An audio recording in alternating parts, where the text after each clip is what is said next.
आपने उत्तराखंड में मसकबीन बजाते हुए काफ़ी लोगों को देखा होगा। ये मसकबीन प्रायः पहाड़ी शादियों में, छोलिया नृत्य में और कई सांस्कृतिक कार्यक्रमों में बड़ी सुगमता के साथ बजाई जाती है।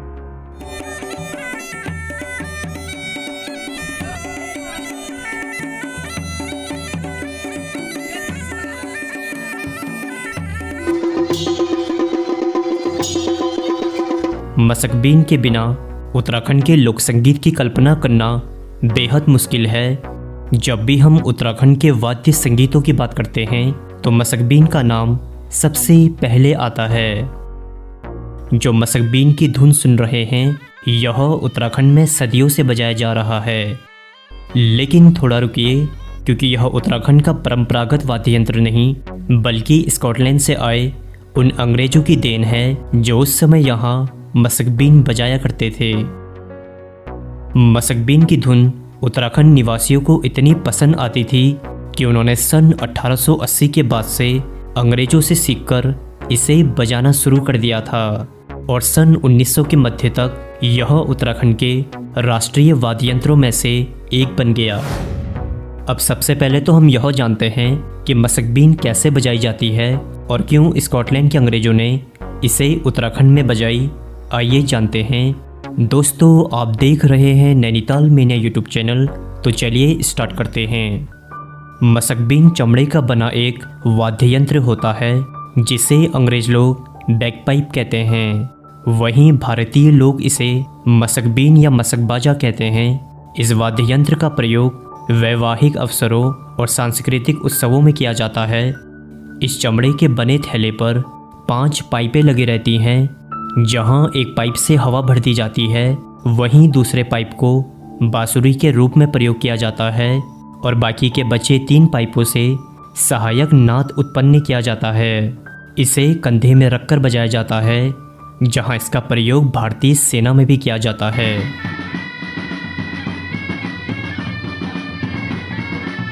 मसकबीन उत्तराखंड में सन 1850 के समय तक आ चुकी थी, जहां अंग्रेज लोग इसे उत्तराखंड में इसलिए बजाते थे क्योंकि उत्तराखंड उन्हें इंग्लैंड या स्कॉटलैंड की तरह प्रतीत होता था। तब वे उत्तराखंड को अपनी जगह समझते हुए पहाड़ों में मसकबीन बजाया करते थे। प्रथम विश्व युद्ध में कुमाऊनी और गढ़वाली सैनिकों ने सबसे पहले मसकबीन को बजाना शुरू किया और इस कला को अन्य सैनिकों को सिखाकर जब वे रिटायर होकर अपने घर आए तो उन्होंने गांव-गांव समेत अन्य लोगों को भी मसकबीन बजाना सिखा दिया। बाद में मसकबीन को बजाने का क्रेज उत्तराखंड में इतना ज़्यादा बढ़ गया कि इसके बाद उत्तराखंड के लोक वाद्य यंत्रों में से इसे एक कर दिया गया।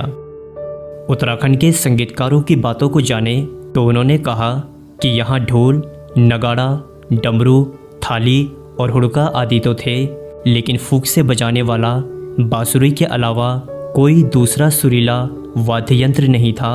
तब मसकबीन ने ही इस कमी को पूरा किया। उत्तराखंड की मसकबीन मेरठ और जालंधर की फैक्ट्रियों में बनाई जाती है, जहां इसकी कीमत 700 से 800 रुपये से लेकर 3-3.5 हजार रुपये तक की होती है।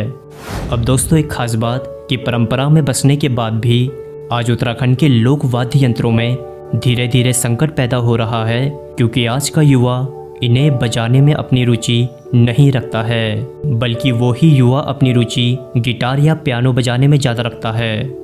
आज उत्तराखंड के पुराने लोग बड़ी सरलता के साथ इसे बजा लेते हैं, लेकिन डर सिर्फ इसी बात का लगे रहता है कि क्या आगे भी हमें मसकबीन बजाने वाले कभी दिखेंगे। तो दोस्तों, आज के एपिसोड में आपने जाना कि उत्तराखंड में मसकबीन को लाने का श्रेय स्कॉटलैंड के अंग्रेजों को दिया जाता है, जिन्होंने यहाँ मसकबीन को बजाकर उत्तराखंड के लोगों को भी सिखा दी, जो आगे चलकर उत्तराखंड का एक म्यूजिक कल्चर बन गया। दोस्तों, मैं मिलूँगा कुछ और अन्य इंटरेस्टिंग वीडियोज़ के साथ। तब तक के लिए आप नैनीताल मेनिया यूट्यूब चैनल को सब्सक्राइब करके रखना और इसी के साथ साथ उत्तराखंड की लोक सांस्कृतिक चीज़ों को देखने के लिए कोरंगा किंग्स यूट्यूब चैनल को भी एक बार विजिट जरूर करें। मैं हूं आपका दोस्त संदीप, फिर से मिलेंगे एक नई एपिसोड में। तब तक के लिए नमस्कार दोस्तों।